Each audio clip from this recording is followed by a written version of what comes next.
इंसानों को गुलाम बनाकर हजारों बादशाह बने हैं, लेकिन आज मैं एक ऐसे शख्स की बात करने जा रही हूँ जिन्होंने गुलामों को इंसान बनाया है।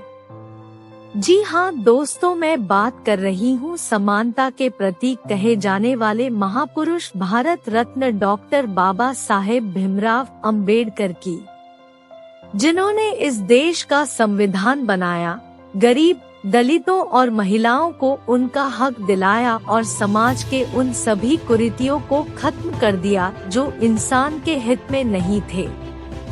बाबा साहेब का कहना था कि मैं ऐसे धर्म को मानता हूँ जो स्वतंत्रता, समानता और भाईचारा सिखाता है।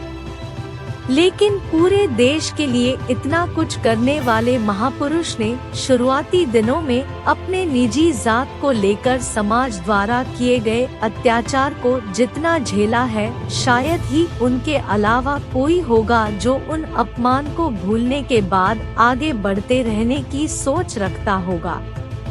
चलिए दोस्तों, यूं पहेलियों में बात करने से अच्छा है कि बिना आपका समय खराब किए हम बाबा साहेब के जीवन को शुरू से थोड़ा विवरण में जानते हैं। डॉक्टर भीमराव अंबेडकर का जन्म 14 अप्रैल 1891 को मध्य प्रदेश के इंदौर जिले में महू नाम के एक गांव में हुआ था। उनके पिता का नाम रामजी सकपाल था, जो भारतीय सेना में रहते हुए देश की सेवा करते थे और अपने अच्छे कार्यों की बदौलत सेना में सूबेदार के पद तक पहुँचे थे, और उनकी मां का नाम भीमा बाई था। राम जी शुरू से ही अपने बच्चों को पढ़ाई लिखाई और कड़ी मेहनत के लिए प्रोत्साहित करते थे, जिसकी वजह से अंबेडकर को पढ़ाई लिखाई का शौक बचपन से ही था। लेकिन वे एक महार जात से ताल्लुक रखते थे, जिसे उस समय लोग अछूत भी कहते थे। अछूत का मतलब यह था कि अगर इस नीची जात के लोगों द्वारा ऊंची जाति के किसी भी वस्तु को छू दिया जाता तो उसे अपवित्र मान लिया जाता था, और ऊंची जात के लोग उन चीजों को उपयोग में लेना पसंद नहीं करते थे। यहाँ तक कि नीची जात के बच्चे समाज की इस बेहद ही खराब सोच की वजह से पढ़ाई लिखाई के लिए स्कूल भी नहीं जा सकते थे। लेकिन सौभाग्य से सरकार ने सेना में काम कर रहे सभी कर्मचारियों के बच्चों के लिए एक विशेष स्कूल चलाई, और इसी की वजह से अंबेडकर की शुरुआती पढ़ाई संभव हो सकी। स्कूल के पढ़ाई लिखाई में अच्छे होने के बावजूद अंबेडकर और उनके साथ के सभी नीची जात के बच्चों को क्लास के बाहर या फिर क्लास के कोने में अलग बिठाया जाता था, और वहाँ के शिक्षक भी उन पर थोड़ा भी ध्यान नहीं देते थे। सारी हदें तो इस बात से पार हो जाती है कि उन्हें पानी पीने के लिए नल तक को छूने की इजाजत नहीं थी। स्कूल का चपरासी दूर से उनके हाथों पर पानी डालता था और तब जाकर उन्हें पीने के लिए पानी मिलता था, और चपरासी के ना होने पर उन्हें बिना पानी के प्यासे रहना पड़ता था।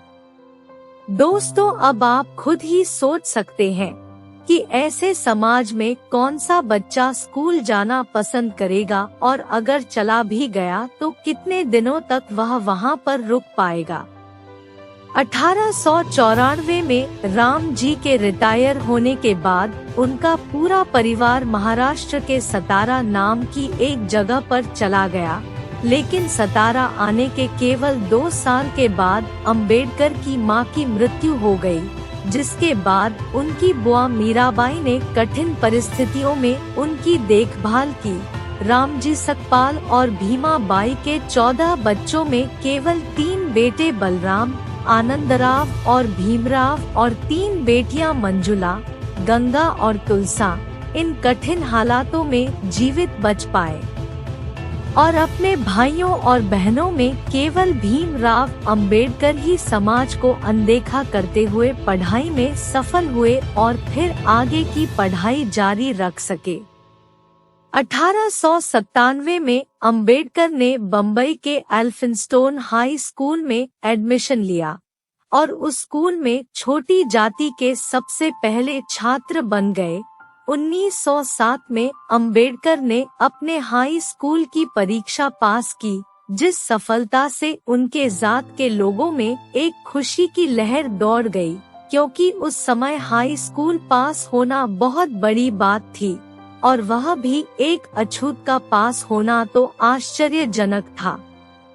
इस सफलता के लिए अर्जुन केलुस्कर ने अंबेडकर को अपनी लिखी हुई किताब गौतम बुद्ध की जीवनी पुरस्कार के तौर पर दी। दोस्तों, बता दूं कि श्री केलुस्कर एक मराठा जात के विद्वान थे।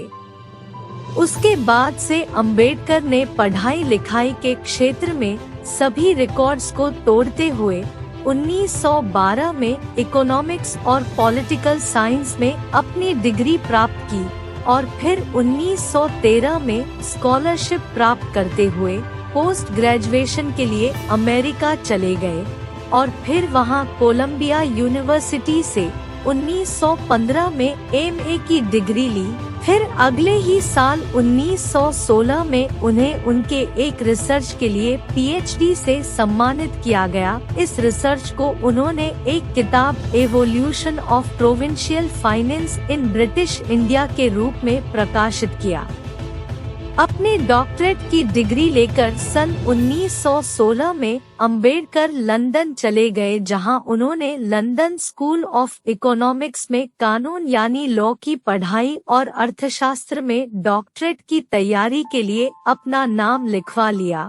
लेकिन अगले ही साल स्कॉलरशिप खत्म होने के चलते मजबूरन उन्हें अपनी पढ़ाई बीच में ही छोड़कर भारत वापस लौटना पड़ा।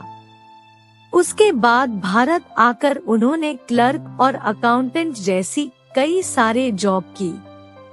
फिर 1920 में अपनी बचाए हुए पैसे और दोस्त की मदद से फिर से इंग्लैंड चले गए, जहां 1923 में उन्होंने अपना research problem of the rupee या हिंदी में कहें तो रुपए की समस्या को पूरा किया और फिर उन्हें लंदन यूनिवर्सिटी द्वारा डॉक्टर ऑफ साइंस की उपाधि दी गई।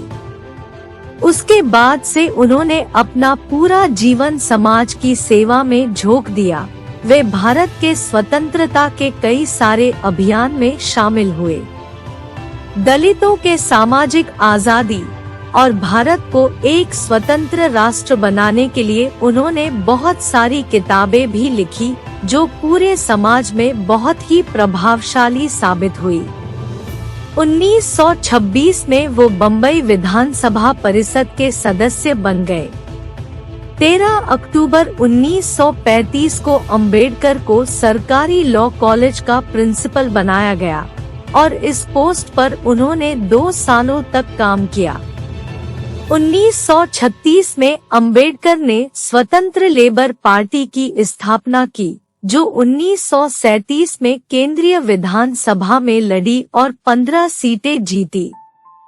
1941 और 1945 के बीच में उन्होंने बहुत सारी विवादित किताबें प्रकाशित की, जिनमें थॉट्स ऑन पाकिस्तान भी शामिल है। इस किताब में मुसलमानों के लिए एक अलग देश पाकिस्तान बनाने की मांग का उन्होंने जम के विरोध किया था। अंबेडकर का भारत को देखने का नजरिया बिल्कुल ही अलग था। वे पूरे देश को बिना अलग हुए देखना चाहते थे, इसीलिए उन्होंने भारत के टुकड़े करने वाले नेताओं के नीतियों का जम के आलोचना की।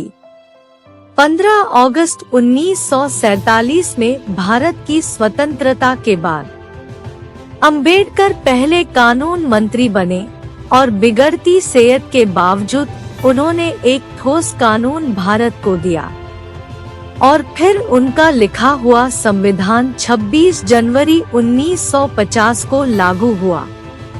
और इसके अलावा भीमराव अंबेडकर के विचारों से भारतीय रिजर्व बैंक की स्थापना भी हुई। आखिरकार राजनीतिक मुद्दों से जूझते हुए अंबेडकर का स्वास्थ्य दिन प्रतिदिन खराब होता चला गया और फिर 6 दिसंबर 1956 को उन्होंने इस दुनिया को अलविदा कह दिया। लेकिन दोस्तों, इसके पहले उन्होंने समाज की सोच को काफी हद तक बदल दिया। गरीब, दलितों और महिलाओं को उनका हक दिलाया और हमारे देश के लिए इतना कुछ किया कि उनके एहसानों को हम शब्दों में बयान नहीं कर सकते हैं। अगर हम उनके जीवन से थोड़ा सा भी सबक सीख सकें, तो हमारा जीवन न केवल हमें अपनी सफलता की ओर ले जाएगा, बल्कि यह हमें अपनी मातृभूमि के लिए कुछ अच्छा करने के लिए भी प्रेरित करेगा।